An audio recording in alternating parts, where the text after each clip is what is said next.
e acho que, de fato, tem uma pertinência muito grande para o entendimento, para a compreensão e para a prática da educação, a gente entender uma dimensão da educação que, no caso, se mostra aqui, mas que muitas vezes fica oculta pela natureza dela mesma, que é a figura do educador invisível. Aquele que parece não estar, porque no fundo a educação é uma tarefa cotidiana, ela se dá numa dimensão muito, vamos dizer, é pessoal, é próxima, é longa, e ela se dá numa relação diária que, vamos dizer, passa despercebida muitas vezes, quer dizer, esse tempo próprio da educação e desta figura, não é? Muitas vezes anônima, tem um anonimato na relação e que nos surpreende quando a gente vê, de repente, frutos de um trabalho de educação e não vê o educador onde está, não é? Acho que é essa questão que o Akira nos traz, porque ele teve uma trajetória acadêmica que, no fim das contas, faz dele um autor reconhecível, tem obras importantes, entre elas essas duas sobre Fernando Pessoa, que estão aqui e que eu citei ontem. Mas ele tem um trabalho de vida que é este que não fica tão evidente e é a partir deste que eu quero falar.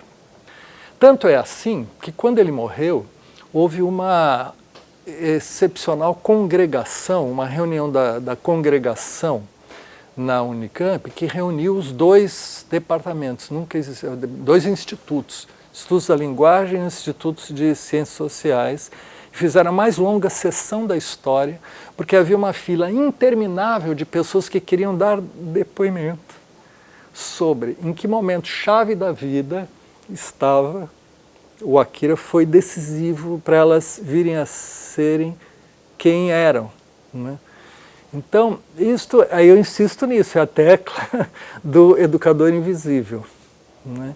Mas depois de aposentado, ele foi convidado pela Universidade da Califórnia em Berkeley, também em Georgetown em Washington e a Universidade da Califórnia em Los Angeles, e eu estive lá também e vi que lá era igual a Praia Grande. Ou seja, também ali as pessoas tinham nele uma referência, uma coisa, em suma.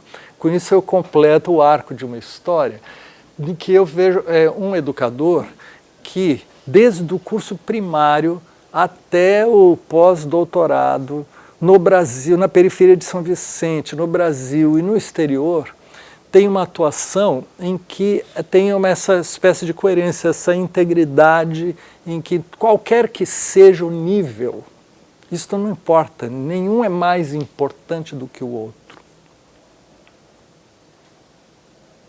Jamais foi. E talvez a Praia Grande seja o mais importante de todos. Tudo isso é um trabalho muito, muito concreto, muito árduo, muito real, né? Muito vivido. E para terminar esse meu depoimento, eu quero ler aqui uma pequena fala do Akira, justamente que alguém que dá um dos depoimentos lembra essa fala, que aconteceu quando ele foi convidado, ele foi homenageado pelo Encontro Brasileiro de Professores de Língua Portuguesa, que aconteceu em Curitiba, a certa altura, em 2003. E ele, então, fez uma fala, e a fala eu vou ler para vocês, porque ela diz bem isto do que eu estou falando, mas do ponto de vista do próprio Akira, né?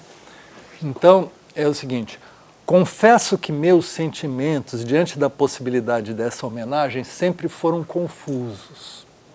Fiquei sempre me perguntando sobre sua pertinência, sobretudo no contexto de um congresso que reúne especialistas em língua portuguesa, um campo ao qual eu venho me dedicando há algumas décadas, mas para o qual tenho contribuído parcamente em matéria de produção contábil.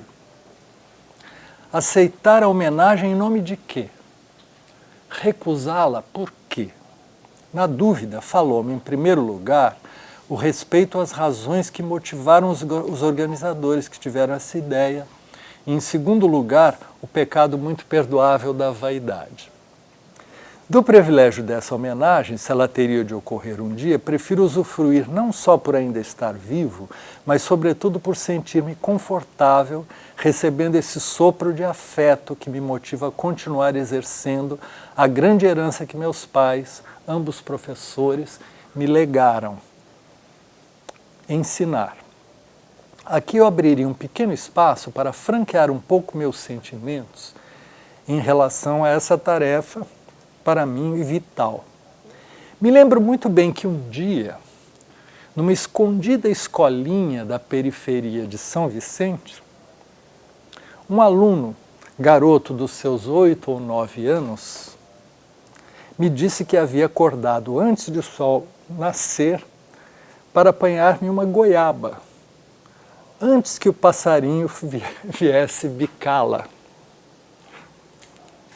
E o fruto estava ali, intacto e fresco, sobre a minha mesa. Naquele momento compreendi definitivamente qual era o significado de ensinar. Gerar sempre essa vontade de superar o sono da madrugada ou a avidez do pássaro para resgatar um fruto em sua intacta pureza. Talvez tenha sido essa a imagem mais definitiva e mais afirmativa que tenho da minha condição de professor. Uma imagem arquetípica, emblemática. E a cada vez que vejo um aluno entregar-me sua tese pronta, seu trabalho de fim de ano, sua prova bem feita, vejo repetido o gesto daquela criança, o desafio de madrugadas, o desafio aos pássaros nem sempre generosos e, sobretudo, o fruto reluzente sobre a mesa, puro e promissor em seu sabor, mas, sobretudo, inefável na sua promessa de fecundidade e esperança.